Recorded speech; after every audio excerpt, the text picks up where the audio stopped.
Markets are trading lower with an underperformance of the equal weight S&P and a large underperformance of the Russell 2000 relative to the S&P on a market cap weighted basis. So what's going on today? I mean, I was pretty shocked to see this. Tom Lee shared Charles Payne's post on X that says something ugly is brewing in the labor market. Firms report overall declines in full-time employment. The full-time employment index fell 10 points to negative 14.9, its second consecutive negative reading and the lowest reading since May of 2020. Which presumably, if Tom Lee shared this, he's not denying that this is bad. I guess the argument is the Fed will be able to stop things before they get too bad, and equities will react more to the Fed cutting rates, supporting the economy, stimulus measures, rather than some weakness that you see or will see in the labor market. Now, take a listen to this clip from CNBC. It says markets not near a base case of recession despite cracks forming in the consumer, says Invesco's Hooper. Chief Global Market Strategist Christina Hooper and JP Morgan's co-head of interest rate strategy, Jay Berry. Good to see you guys. Thanks for being with us. Morning. I wonder what you make, Christina, of these levels, the repair work we've done since the growth scare, whether these overbought levels are concerning at all right now. Well, I don't think they're concerning at this point, but it certainly has been a very rapid recovery from what I think was an overreaction. And so that's how I view it. Markets should never have fallen as much as they did. We shouldn't have had that level of fear because the recession risk just wasn't as high. Somebody yesterday said it was akin to a flash crash. Would you go that far? I don't know if I'd say it was a flash crash, but I'd say it was a flash panic attack. And markets quickly recovered when they saw data that showed that they were wrong. And I think that's really the takeaway. We still have behind us a very good earnings season, all in all. And we still have a consumer where cracks are forming, but we're nowhere near the base case being a recession in the near future. Jay, it's not just equity prices that have gone around the block so quickly. It's also odds of a 50, odds of an intermediate cut. I wonder what kind of tone you think we're going to get on Friday. Yeah, no, thanks, Carl. I think for Friday, we would expect Chair Powell to ratify expectations that the Fed's on the path to lower rates, because if we look at what's happened here over the last few months, inflation has come down and we're expecting core PCE is 2.6% in the month of July, which has made the real Fed funds rate even more restrictive over the past year. So we think the path is open for the Fed to cut, but the magnitudes of those cuts, we just don't think he's going to make a judgment on that, particularly knowing that the labor market data on September 6th is probably going to be pretty key in influencing that decision, mainly because the unemployment rate has ticked up, not just to the Fed's 2024 forecast, but up towards its 2025 forecast as well. So we've seen this big move in Treasury yields adjusting to a new timeline and trajectory for Fed cuts in the wake of better inflation data and weaker economic data, Jay. So 10 years at 3.8. Where does the next big move happen? Is it lower or higher? Yeah, Sarah, we think that the risks are towards a bigger move to lower rates from here. But now the markets are pricing over 90 basis points of cuts for this year and a Fed funds rate that returns to 3% within a relatively short period of time. So to really expect Treasury yields to move materially lower from here, we're going to have to think the Fed moves into significantly accommodative territory towards 2%. And that would be something that would take long-term yields significally lower. But to get there, don't we need a weaker economy? And we were just all talking about how we don't have that weak of an economy. No, I think that's a totally reasonable assumption here, that in order for yields to move lower, you need to think we're in a recession. And the labor market data in the form of jobless claims, the retail sales data all indicate that you're not. But I kind of think we're range bound here because we know that the Fed's about to embark on a cutting path, and that by any sort of measure of accommodation or restrictiveness, Fed policy is pretty much more restrictive than it's been at any point in the last 30 years. Finally, Christina, on sector selection, we have seen some anecdotal restructuring layoff announcements last couple of weeks from some large companies. Do you think margins are in focus for some of these corporates? And what sectors would you favor if the backdrop happens the way Jay describes? So absolutely, margins are in focus. That's critical for so many companies. What I anticipate is that we do see an economic reacceleration fueled by improvement in real wages, as well as the start of rate cuts, although I don't think it's going to be 90 basis points this year. Maybe we'll get 75. And so that's enough of a catalyst, in my opinion, to see that economic reacceleration. Stocks will discount in advance of that, so we're likely to see the cyclicals perform better and smaller caps perform better in this environment, in my opinion. That doesn't mean that tech can't continue to hum along. That's a secular growth story for many of the industries within tech. But for me, cyclicals really stand out as having the potential to benefit from an economic reacceleration. That last sentence was specifically encouraging to me and hopefully to you guys, because that's what I've been saying for the past week or so now, is you're probably going to see cyclicals outperform. You're probably going to see small caps outperform. Areas that bottom line benefit if the economy is not as bad as we think, if the economy does not get as bad as we think, and if, well, earnings can pick up in the rest of the markets as the Fed starts to cut rates, these cyclicals, these high-paying dividend stocks, small caps become more attractive. Like, how long do you think, for an example, a CVS Health is going to pay a safe, stable 4.5% dividend if the 10-year Treasury is 3.8% and it goes lower from here? That starts to be a lot more attractive because now you can no longer get a 5% risk-free rate of return because 10-year treasuries are 3.8%. And that's on the longer end of the curve, okay? That's 10 years. Still on the 1, 2, 3, 6-month treasuries, you're still getting close to 5%, especially, I mean, if you're buying them today. So as the Fed does start to cut rates, that's where I think cyclicals can really start to outperform. And again, there's the chance that we don't go into a recession, that growth actually picks up. And, well, that's when you would really want to own those cyclicals and small caps. And even though I still think the odds of a recession are closer to what JP Morgan's Jamie Dimon believes, like 60-65% in the totality of this cycle, that could be at some point in 2025 or early 2026.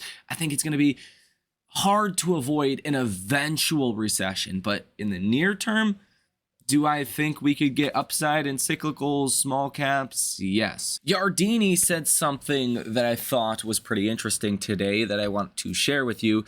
It says, quote, not only isn't a recession headed down the pike, but the U.S. economy is emerging from the pandemic tunnel with stronger potential GDP than it had prior to the pandemic. So, in fact, no recession, but actually stronger economic activity than before 2020.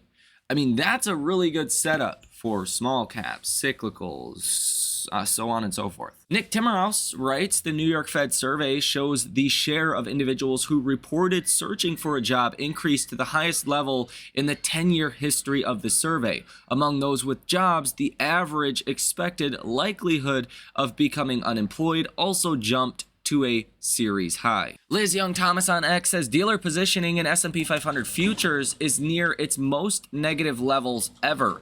Dealers generally take the opposite side of investors, meaning investors are more positive, not necessarily effective as a trading signal, more of an indication of sentiment. Ryan Dietrich on X writes, 0 stocks in the S&P 500 made a 10-day low yesterday. The last time we saw that was October 2022 and the end of that bear market. Before that, November 2020, after the election, and then a huge rally. Job openings per unemployed person is now back to pre-COVID levels. Seth Golden writes on X, a rally triggering overbought/overextended conditions, bullish confirmation. The percentage of stocks above the 20-day moving average, the fast moving average, is above 80, a key threshold. Usually don't stay up here too long. There's tactical froth in the works. Other indexes are not as frothy. So the SPX, the S&P, is getting pretty overextended with this bounce back that you've seen from the 10% correction. Philly Fed's non-manufacturing, one more slumping labor market indicator for the equity market to ignore. That's commentary from Michael Sarwi on X, and you can see the Philly Fed non-manufacturing employment, full-time permanent employment, is cratering to the lowest levels we have seen since the Rona. We now have the max drawdown for the Conference Board LEI, now negative 15.3%, on its way to take out drawdowns during 1970s and the 1980s. Again, this is one of those, indicators or signs that eventually we will get some kind of recessionary activity in the economy. Yes, you can say we've been in a rolling recession, that first it was manufacturing, then it was housing, not necessarily housing prices, despite multifamily that has started to really fall in value. Now it's the discretionary category.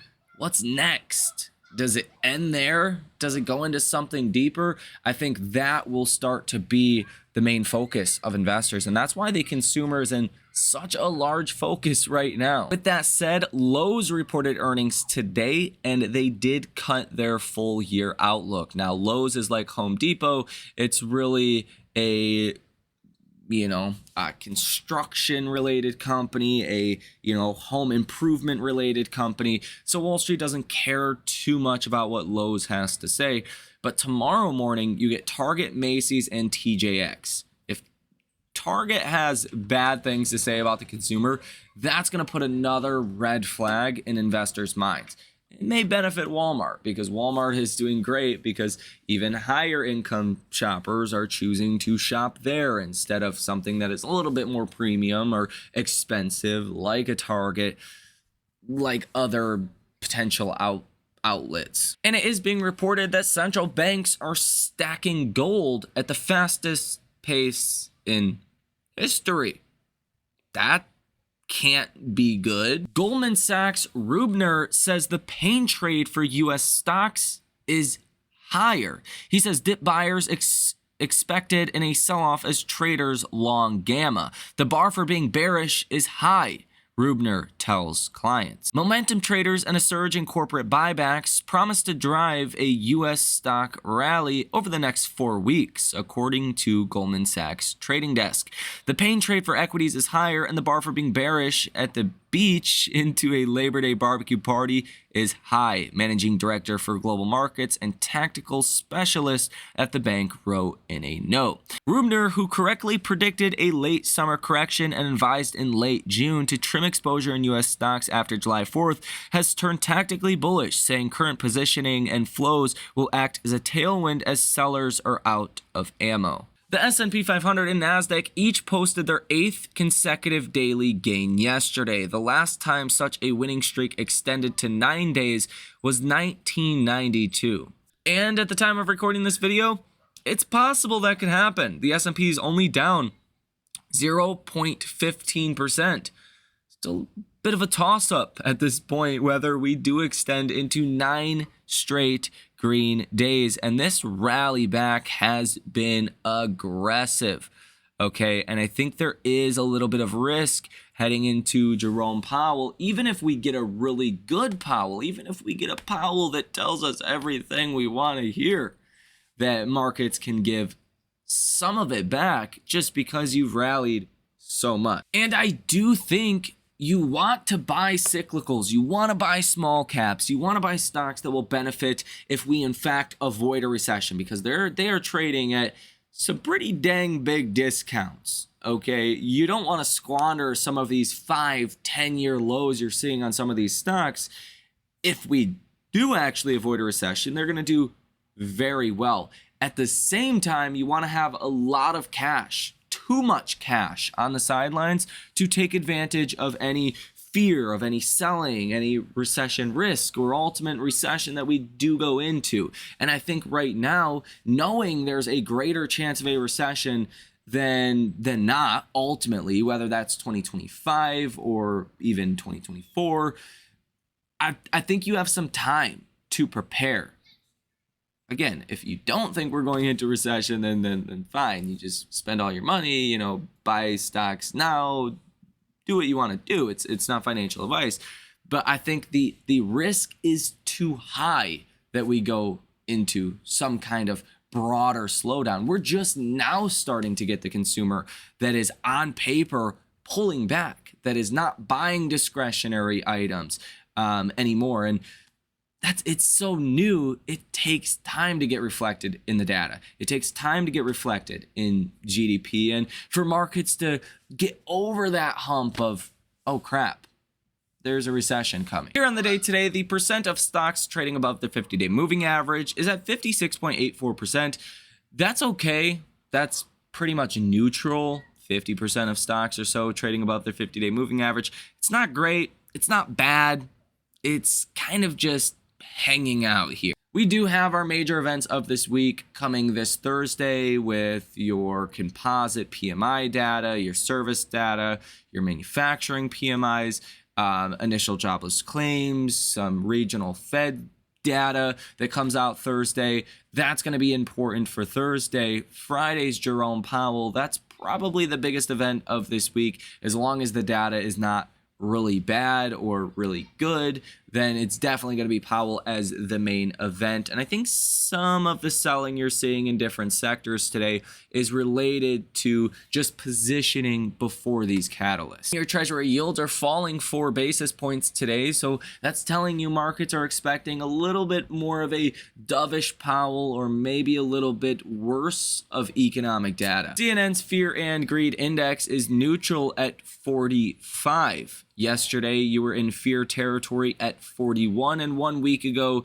you were at extreme fear of 25. So let me know what you think about this information down below in the comment section. Hit the like button as well as subscribe to the channel. It's my daughter's 4th birthday today. Well, technically tomorrow, but we're at the resort. Gonna go take her to the water park. So that's what my day entails for the rest of the day. You guys have a fantastic rest of your day, and I will see you in the next one.